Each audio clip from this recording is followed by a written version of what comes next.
In the last 4 quarters of 2021-22, look at the growth rates.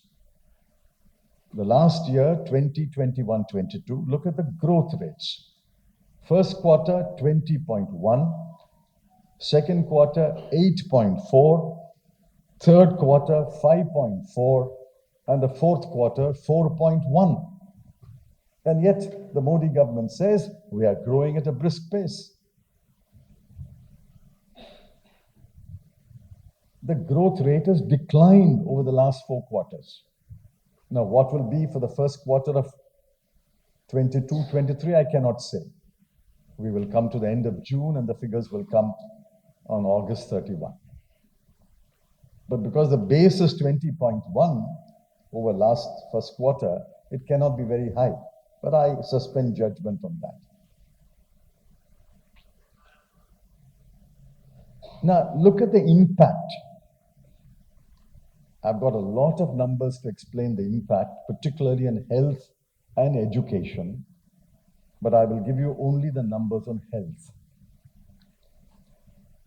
57% of all women in India are anemic. If you count the age group 15 to 19 years of women, 59% are anemic. Why are people anemic in this country? The answer is very simple. They don't have enough food. Or they don't have enough nutritious food. And this directly impacts our children. 32% of India's children are underweight. 35% of India's children are stunted. That is age to height. 19.3% of India's children are wasted. And 7.7% of India's children are severely wasted. Now, what kind of a human resource are we building in this country? If 35% of your children are stunted and nearly 20% of your children are wasted, what kind of a human resource can you develop? And remember, 59% of all women and 49% of all people don't even complete class 10. So what kind of a human resource do we have?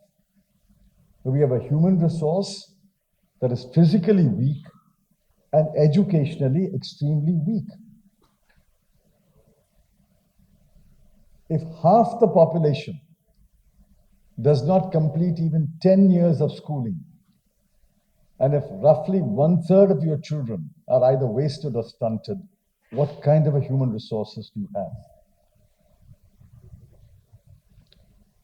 The infant mortality rate, because of some states which are lagging hopelessly behind, like Madhya Pradesh and Uttar Pradesh, the IMR is 32.5, and the under 5 mortality rate is 41.9. The world's best number is 2 per thousand. And here we have 32 children and 41 children out of 1,000 dying before they reach the age of 5. Therefore, let's face the truth. We have grown, we have created wealth, we have achieved tremendous technological progress, but we cannot say that we've abolished either poverty or, even worse, we've abolished hunger. The first step to abolish poverty is to abolish hunger. And where are we in the World Hunger Index? 101. Out of about 140 countries, we are 101. We have mountains of food grains. Our farmers produce more wheat and more paddy every year than the previous year. Yet there is massive hunger and there is massive poverty. We had greater poverty and we had greater hunger. And I'm not in any way discounting the progress we have made. But let's not pat ourselves and say we are in the pink of health. I asked this question yesterday. How can you be in the pink of health?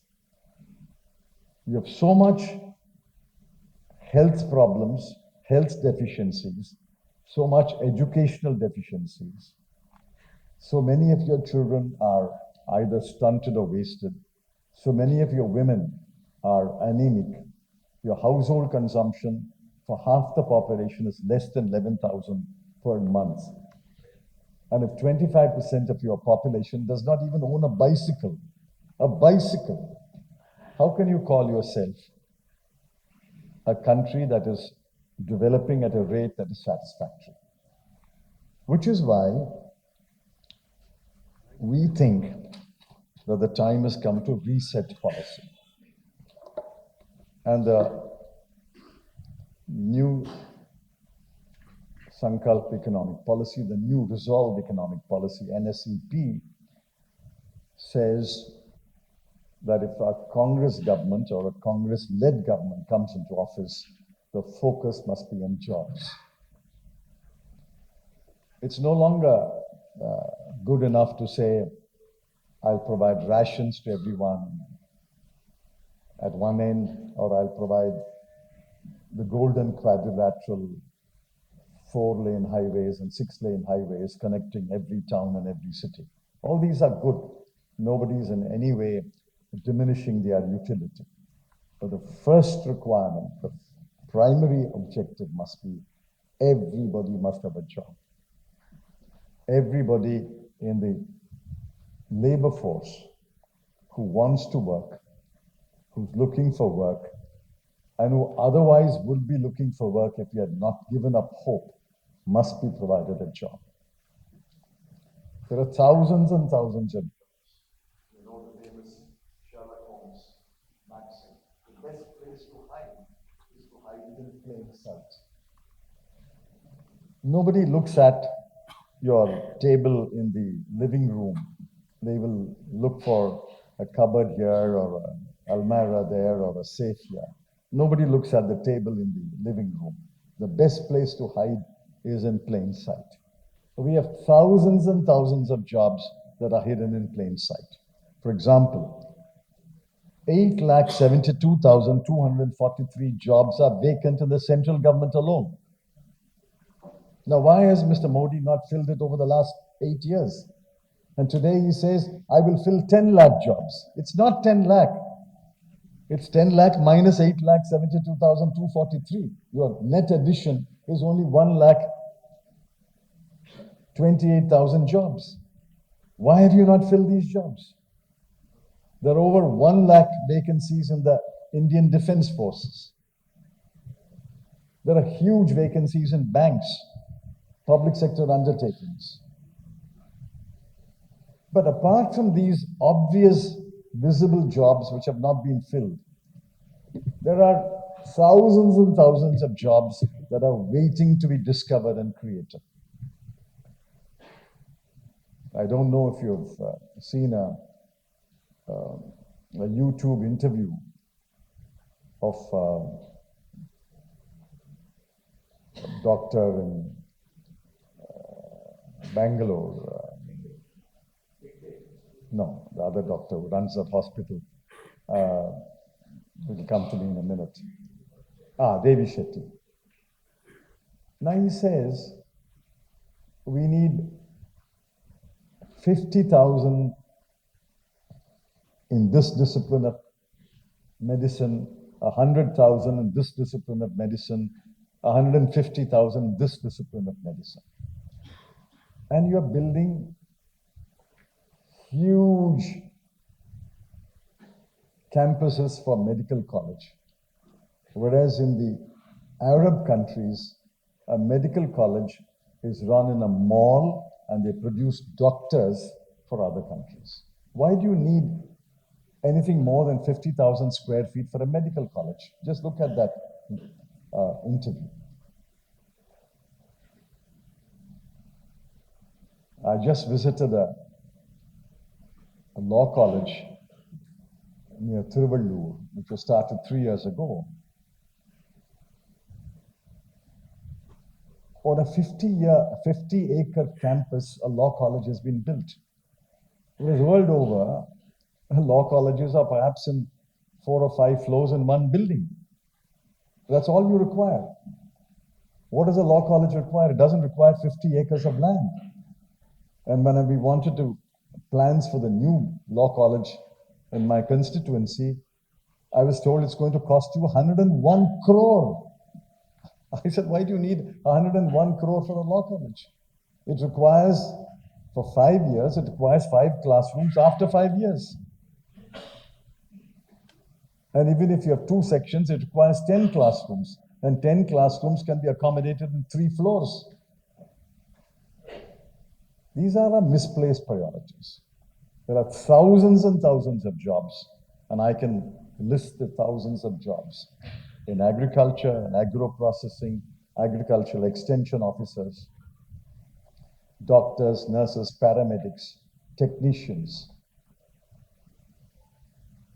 teachers, nurses, professors, veterinary doctors, veterinary assistants, horticulture, sericulture, pisciculture. Thousands and thousands of jobs can be created in this country. We are not looking at them at all. And we are saying there are no jobs. Thousands and thousands of jobs are crying to be discovered or created. So our first focus will be jobs. If the Congress comes to power, if the Congress heads a government, our focus will be on jobs. And I promise you, we will not turn around and tell you selling pakoras is also a job. These are regular jobs, what the ILO calls a decent job, a job with certain degree of security, a job which gives you a regular monthly income, and a job which gives you a certain tenure and social security benefits. Such jobs can be created. We have a plan to create them. We can create them. And we promise jobs for everyone who wants to work. We have to draw out people who have given up hope of finding a job. The second focus will be, while the focus on physical infrastructure, digital infrastructure, all that is not to be belittled, our primary focus must be on health infrastructure and education infrastructure. If we want to compete with the rest of the world, our children, our young men and women must be physically and intellectually equipped to compete with them. Today, let me say you with great degree of sadness, our children and our young men are not physically equipped, not intellectually equipped to compete with the world. You might turn around and say, only yesterday an Indian became the CEO of a Fortune 500 company. Of course, it will become. He will become, she will become. We have such a large number of children and young men, 100, 200, 1,000, 5,000, 10,000, will, even under these difficult circumstances, rise to head Google or Microsoft. But that doesn't mean the vast majority of Indian children, vast majority of Indian youth are physically and intellectually equipped to compete with the world.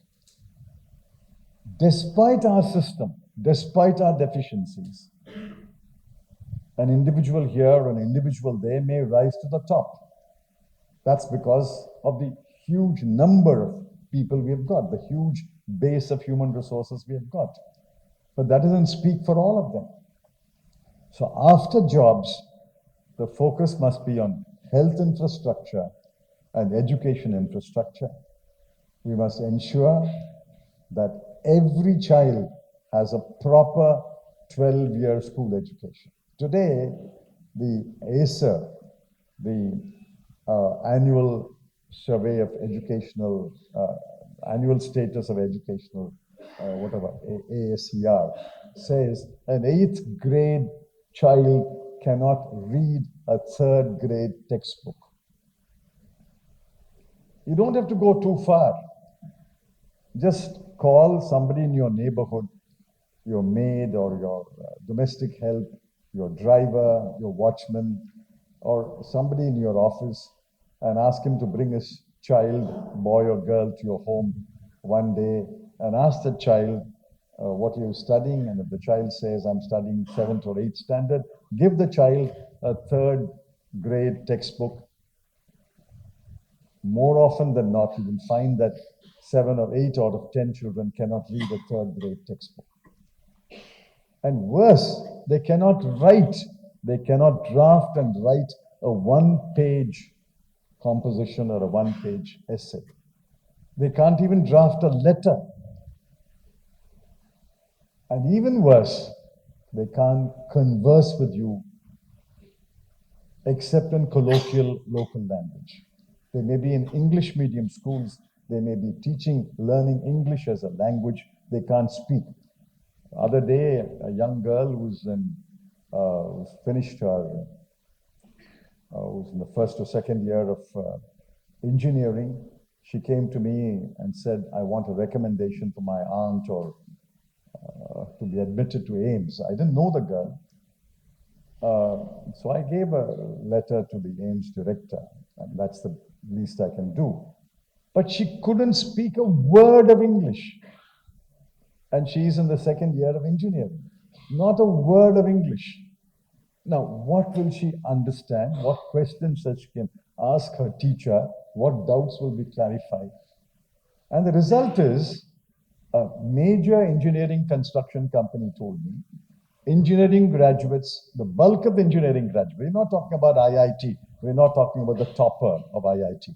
The bulk of the engineering colleges which come out of the mushroomed colleges are only equipped to be a site supervisor on a construction site. And we train them for 2 years before they can take up any kind of engineering responsibility. So our second focus will be health and education. All our children must be healthy, well-fed, nutritious food, and they must be physically strong. And they must be educationally, intellectually equipped to take on the world. Everybody must complete 12 years of school education. And at least one half of them must go to a college education. And when I mean college education, I also mean vocational education, post-school education. The third and most important is the new economic policy must address inequality. Those of you who have read Piketty, and he comes out with one startling statement every year, inequality is growing in the world, and inequality is growing fastest in India. That's his finding. Inequalities are growing fastest in India. In the pandemic year, 147, I'm not talking about 147,000 or 147 lakhs, 147 individuals added 30 lakh crore to their net wealth. 147. Now you may know some. 147 individuals added 30 lakh crore in the pandemic years. There is no pride in boasting that an Indian is among the top 10 richest in the world. The question is your bottom 10%, does it have enough food? Does it have enough shelter? Does it have enough transport? Does it have enough leisure? Inequality is growing in this country. There are more people on the streets of big cities than there were 2 or 3 years ago. There are more people who are jobless. There are more people who are homeless. There are more people looking for free food. No, that's not a good sign at all. Inequality is growing at a very rapid rate in India. So the third goal must be We must reduce inequalities. Now, how we do it is a different matter, but we can do it. There must be a net transfer of wealth from the wealthy sections to the poorer sections. There's nothing inequitable about it. You cannot dismiss it as a communist utopia. That's absolutely necessary to preserve social peace. You cannot have a socially peaceful country. You cannot have a country where people are united towards marching towards a goal with such huge inequalities. I can see the inequalities. If you travel around the country, you can see these inequalities. These inequalities have grown in the last 10, 15 years than ever before. So these are the broad outlines of the Navsankalp Economic Policy, NSEP. The focus is on jobs. The second focus, without choosing one over the other, is on health and education. And the third focus is, as we grow, a greater share of the wealth must go to the poorer sections. Unless we lift the average, unless we lift the bottom 10%, there is no pride, there is no satisfaction in saying, my top 10% is among the best in the world. The bottom 10% must not be among the worst in the world. The average must not be worse than the average of the world. This is the broad outline of the Navsankalp Economic Policy, and I hope we will get a chance to implement the policy. We have written, we have spoken, many have written and spoken, but I have no faith that the present government will implement any of these elements. They are in their own echo chamber, where each one tells each other, we are doing fine, all's well with this world. The old proverb must be modified, Modi is in charge and all's well with this world. That's not true. That's simply not true of the vast majority of the people of this country. Thank you.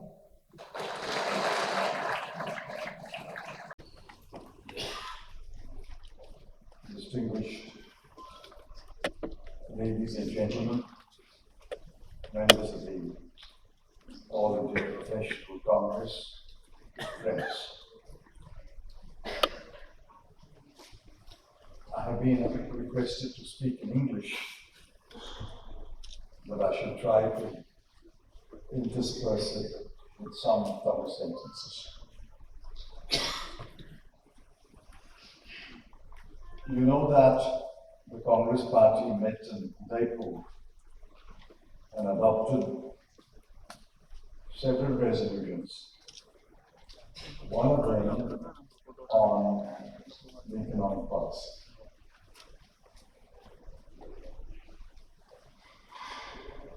I chaired a group which discussed the economic situation and which suggested various programs and policies and positions on the economy.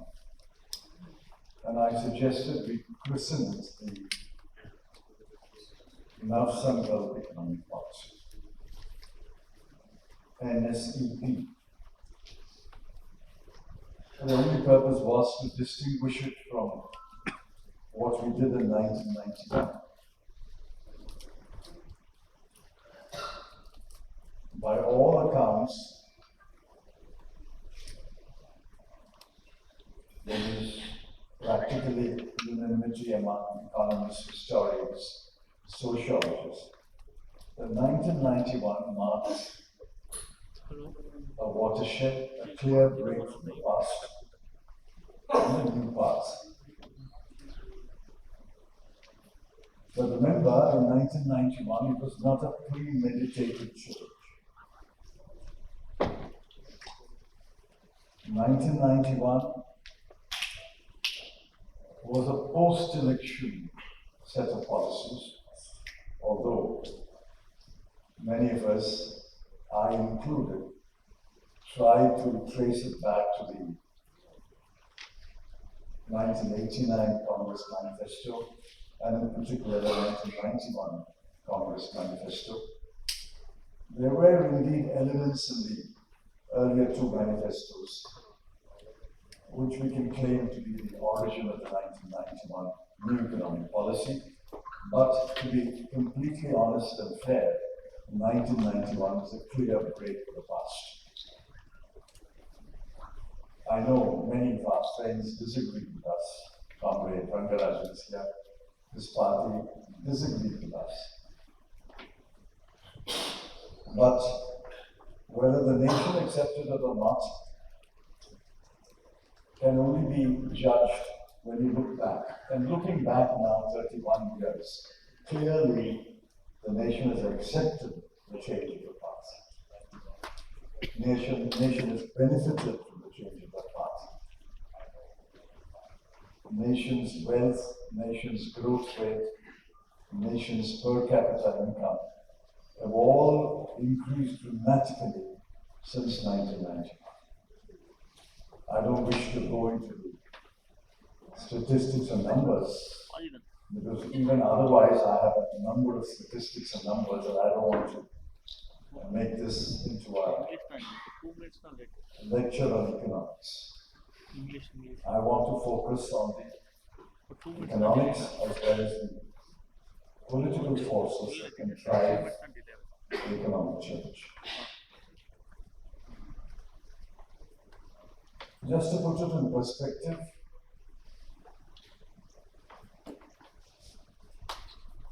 the GDP increased 4 times more closely between 2004 and 2014.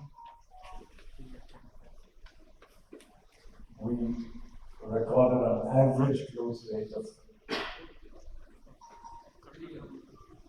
close to 7.5%, which has never been achieved before. And for 3 to 4 years running, we even crossed 9%. According to the World Bank, the numbers can be debated, but close to 230 million people were lifted out of poverty. Many of the things that we take for granted today happened post-1991. I have several anecdotes which I used to recite when I addressed audiences in the 90s and early 21st century, but they would be passé by now. For example, I used to say that, did you know that if you wanted to talk to your mother or father in Mumbai, you had to book a call, dial a number called 180, and then to find out the position of your call, you have to dial another number called 181. And then you want to know the position of your call in the waiting list, you have to dial another number called 188, and she will coolly tell you you're 174 in the waiting list. The generation today, and remember that 24% of India is under the age of 15 years. Forget 30 years, but under the 15 years. 50% of India is under the age of 25 years. They're all post-1991 generation. And to tell them that you have to book a call, they say, what are you talking about?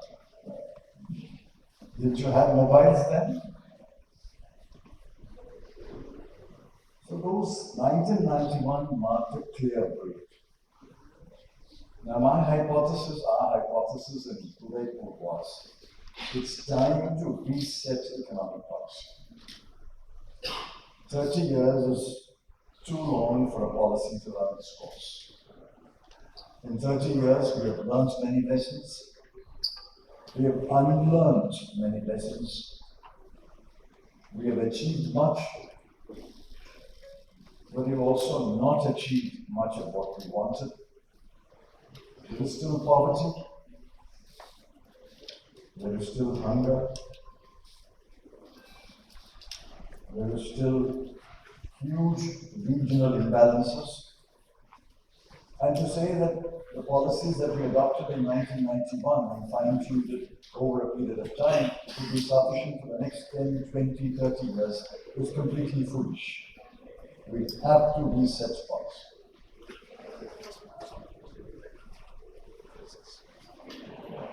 But I must pause here to say, those of you who believe in everything that a government says, and I'm not talking about the present government, I'm talking about any government. Those of you who believe that the word of the government is right and always truthful, I'm afraid you are in for a big disappointment. And this government particularly has a tendency to not only exaggerate its achievements, but to bury its failures. I did tweet yesterday as a precursor to this meeting. Take just one example. In the 2022-23 budget, the finance minister said, we will set the fiscal deficit at 6.4%, which will be an improvement over the last year's 6.7%. But yesterday, the finance minister has floated the idea that we could try to achieve 6.7%. We're already backsliding. Similarly, when the government came to power, again in 2019, they said we will achieve a 5 trillion economy by 2022-23. Now they've shifted the goalpost to 23-24, and I found that today a very pro-government economist has floated the first balloon, push it to 2024-25. Now it's possible they will push it again to another year.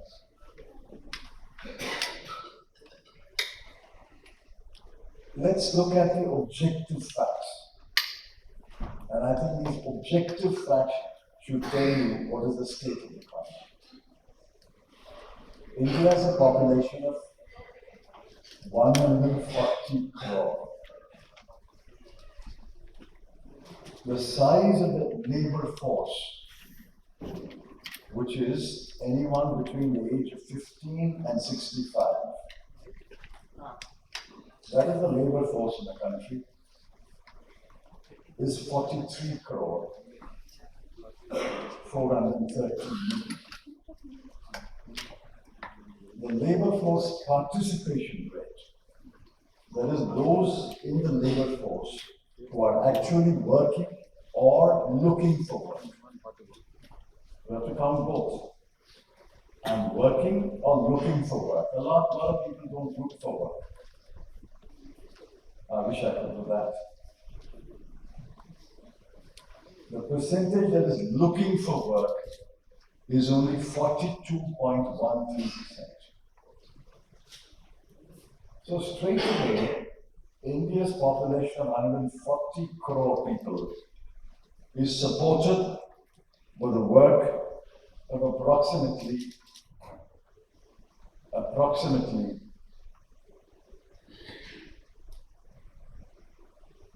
17 or 18 crore. In the US, it's over 60%, the labor force participation rate. In many countries of Europe, although their retirement age is earlier, practically everybody works or looks for work. For some reason, and the CMI is Mukesh Vyas as a theory, people have stopped looking for work because they are so deeply disappointed with the work situation that they believe that there's no work, there's no job anywhere. Why should I look for work? The fact that labor force participation rate It went down to below 40%, it's picked up to 42%. The fact that it is 42% means we are straight away losing roughly one half of the GDP that we could produce. Instead of 42%, if it was 63%, 1.5 times of that. Simple calculation will show that our GDP should be at least 1.5 times more. And the female LFPR is 9.4%. 90.6% of women in the labor force are either not working or not looking for work. They're working in their homes. Unemployment ratios naturally very high. So we have a double whammy here. A declining or a low labor force participation rate and a high unemployment rate. Straight away, this puts India in a huge handicap when we are racing with other nations. For example, the government is proud to say we are the fastest growing economy in the world.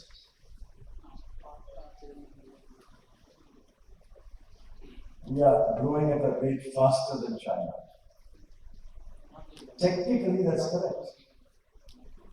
You are growing faster than China. You are running a race where your speed is faster than China, but for some strange reason, which I will explain, China travels a lot longer distance than you do. You might ask me why or how. We are running at a faster rate, but China travels a longer distance. How is that possible? It's possible because the size of China's economy and India's economy are practically incomparable. There's no point comparing India and China. I don't envy China, I want to emulate China. So the size of China's economy is $16.7 trillion, whereas the size of India's economy is $3 trillion.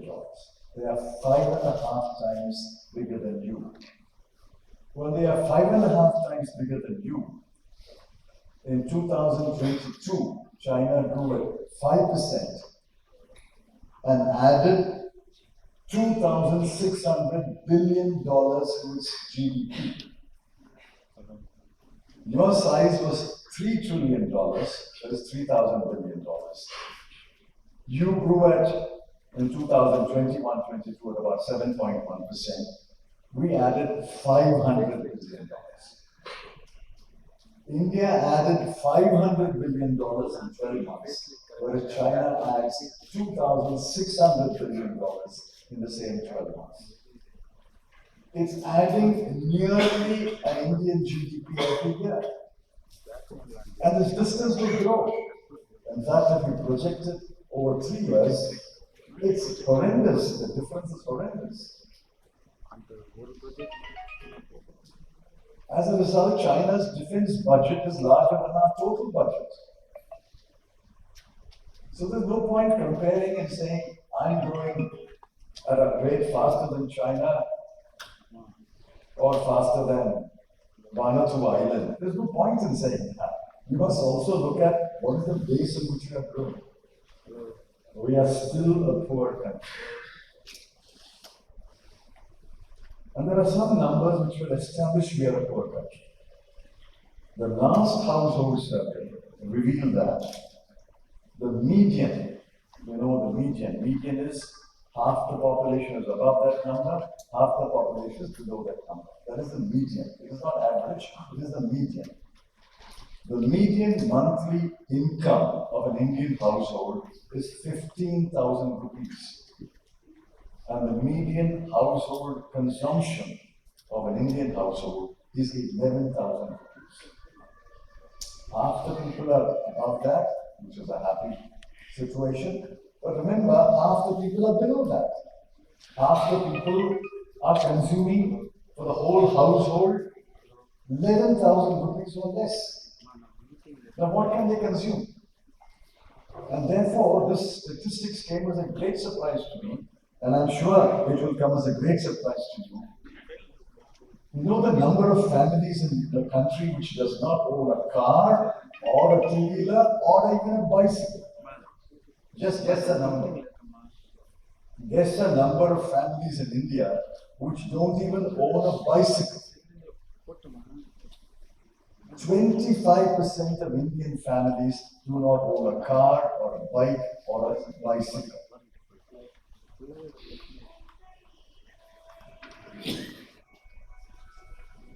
Our GDP has been stagnant for 2 years, thanks to the pandemic and thanks to the Modi government. At constant prices, on 31/3/2020, that is 2 years ago, before the corona, the GDP was 145 lakh crore rupees, and in 31/3/22, it was 147 lakh crore rupees, a marginal difference. But in terms of per capita, on 31/3/2020, the per capita income was 1,08,247. In 31/3/22, it declined to 1,07,760. So we are not richer. If anything, we are poorer.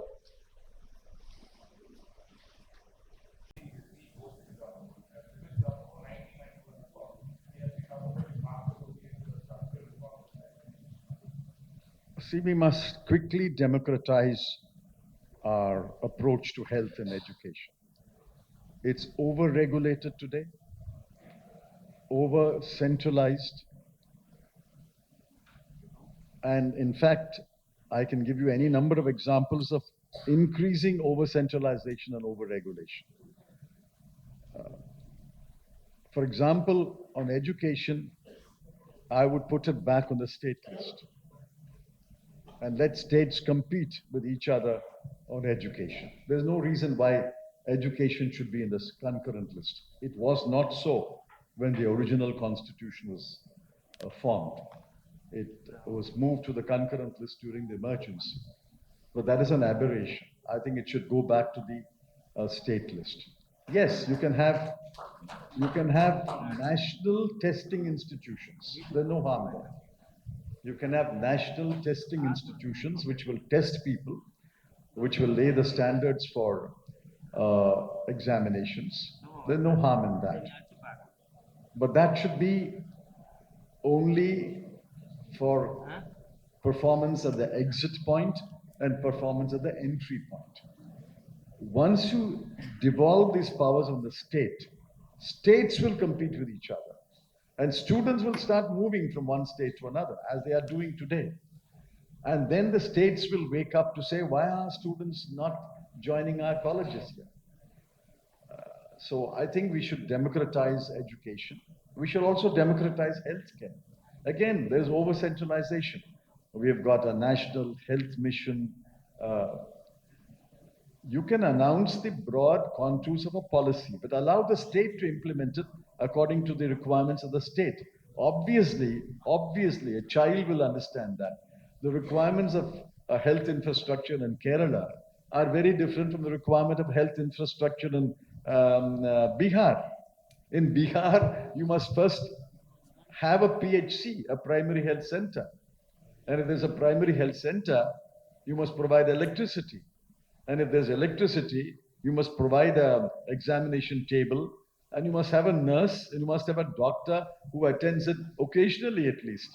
But that is not the situation in Kerala. What is the point of having a policy which is uniformly applied to Kerala and to Bihar? So I think these things must be devolved on the states. Health, education must be given to the states. The center can frame the broad policy and the standards which have to be met at certain levels. Mr. Raghunathan.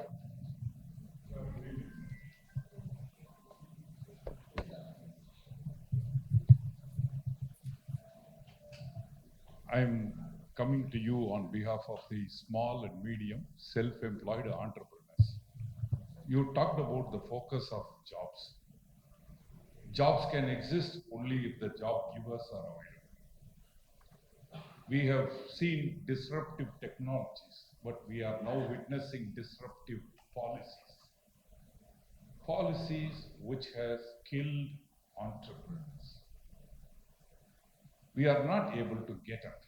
We are not able to come out from the pains what we have undergone. What Congress and you will be able to save us from the further colossal death of the MSMEs.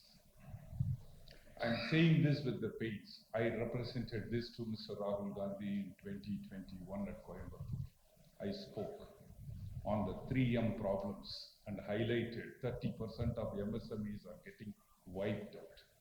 With the reclassification of MSME, today we are 12 crores in numbers. With 30% wiped out, we are talking 3.6 crores. The eShram portal has got 29 crores of migrant laborers registered. Where will they find the jobs? Where will they accommodate themselves? Your words have always been a soothing for us. You have always talked about the pains of the people, even today. You moved us when you said about the bottom 10% needs to be lifted up. That 10% is becoming 20%. 20 is becoming 30% year after year. Sudden policy changes. Sugar import to export abandoned 4,000 trucks on the road without knowing what to do. Steel export duty coming in, steel manufacturers don't know what to do. The duty on the Chinese solar modules has come into the case. Please tell us how you will be able to save us from this setbacks. See, we recognize that MSMEs are the biggest employers in this country. In fact, only 20% of India holds regular jobs.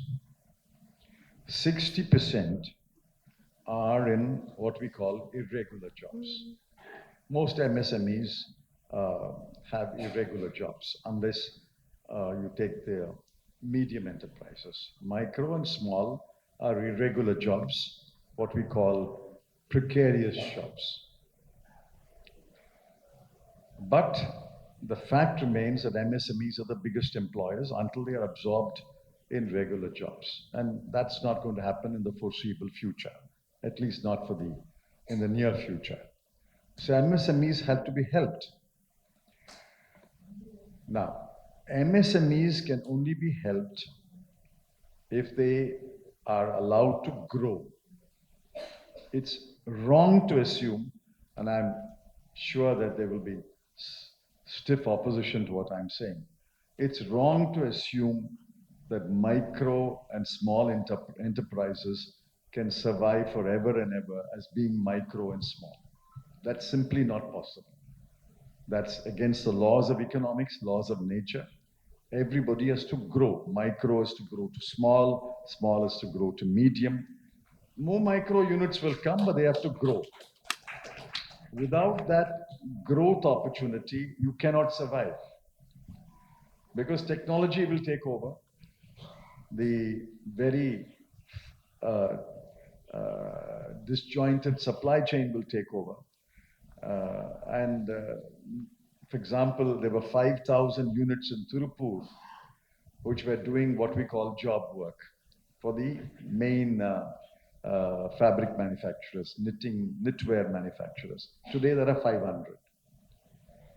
Now, 5,000 becoming 500 in one way is a bad sign. But if 5,000 enterprises which had employed X thousand people, if the X thousand are absorbed in the 500, it's not a bad sign. As long as employment is protected, I don't think we should worry about the 5,000 becoming 500. If 5,000 becomes 500 and employment also declines by 1/10, that's a bad sign. That's what you're pointing out. Therefore, the opportunity to grow in the MSME sector is simply not there today because of arbitrary policies, irrational policies. MSMEs can grow only if there is credit. Banks are not willing to lend to MSME. They won't lend to an MSME on the strength of the balance sheet. When the finance minister announced a package, what did she say? 3 lakh crore is a guarantee. Remember, read her speech, listen to her speech. 3 lakh crore will be the guarantee value. Now we take a 10% NPA. Even if you take a 10% NPA, and I pointed it out in several times in Parliament, you should actually have lent 30 lakh crore, out of which 10% will become NPA, and 3 lakh crore will be the hit taken by the government. That is what everybody understood. Everybody, pro, anti-government, everybody understood to mean they will lend 30 lakh crore, they will guarantee 30 lakh crore worth of debt and take a hit of 3 lakh crore. But ultimately, finally, the loan guarantee was only for 3 lakh crore. And they have not even achieved the 3 lakh crore. After 2 years, they have achieved, I think, a sanction of 2,70,000 crore and disbursement of about 2 lakh crore. So the answer really is to give credit and willing to take a hit. See, in education loans, I said, doesn't matter if there is a NPA. What is the NPA in education loans? NPA today on education loan is 9.9%. 9.9%. Every 100 rupee lent as an educational loan, 10 rupees is the hit. On one Vadavan DHFL, you have taken a 32,500 crore hit. Why can't you take a hit of 10% on education loan? See, while we are not in government, we don't know the entire facts, we can't spell out a detailed policy. I'm confident we can find a way in which MSMEs have the space to grow, and the way to grow MSMEs is to give them credit and willing to take a hit on the failing MSMEs. We're almost out of time. Joshua, you want to make it quick? Sir, I'm a young entrepreneur who's into skill development. If you take, when you were the finance minister, NSDC was started, National Skill Development Corporation was started under you, and skilling was done in a very formal method. Now the skill development ministry has been shifted to many ministers continuously, and the entire scheme has become a kind of a bogus scheme where people are not getting skilled.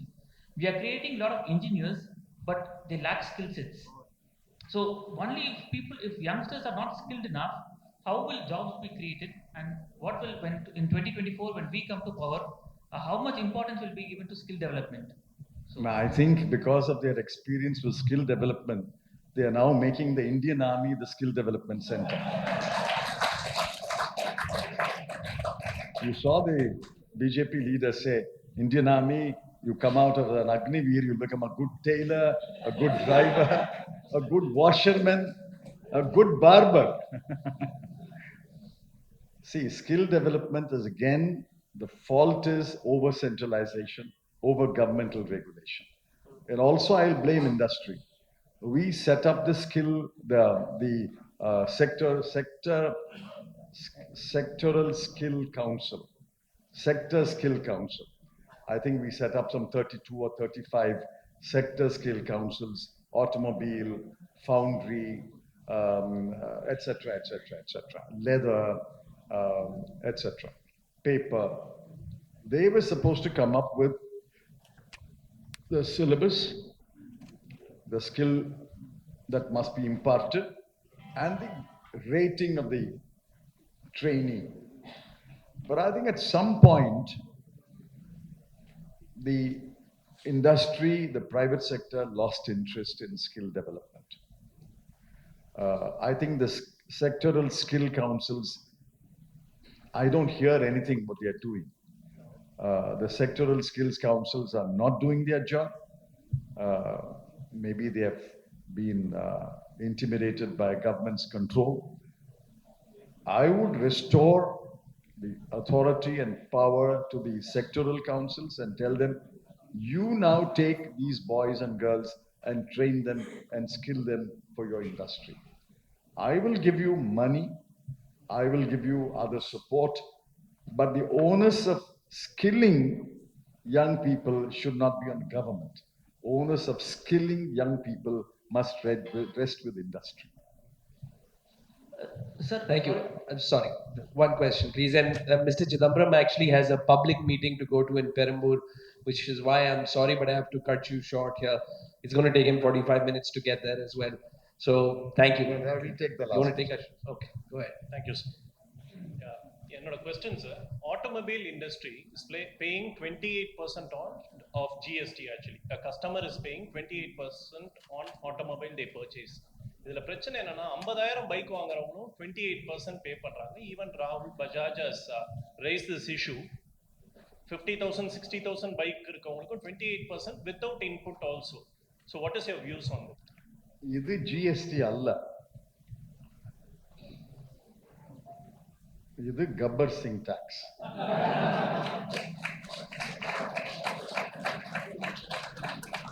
நாங்க GST நான் தான் அறிவிச்சேன். நாங்க எதிர்பார்த்த GST, நினைத்த GST, Aravind Subramaniam தலைமை பொருளாதார ஆலோசகராயிருந்து ஒரு ஆராய்ச்சி நூல் வெளியிட்டு பரிந்துரை செய்த GST ஒரே ஒரு GST ரேட் தான். ஒரே ஒரு GST ரேட் தான். அதுல plus minus for sin goods and for subsidized goods, mass goods and sin goods plus minus வைக்கலாம். ஆனா ஒரு ரேட் தான். And it's a low rate. The real GST, universally, the real GST is a single low rate. It does not distinguish between cars and motorcycles and bicycles.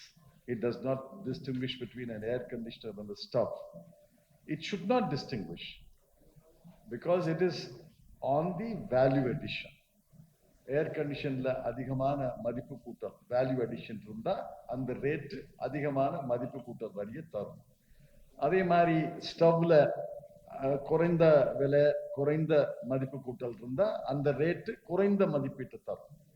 ஆனா ஜிஎஸ்டிங்கிறது ஒரு rate low ரேட்டா இருக்கும். We have made it absolutely clear that this GST must be scrapped. We must have a GST 2. We must have a GST 2.0, which will be a single rate at a low rate. Low rate less single rate vachu with very very few exemptions vacha இதை விட அதிகமான வரி வருமானம் கிடைக்கும்ன்றது உறுதியான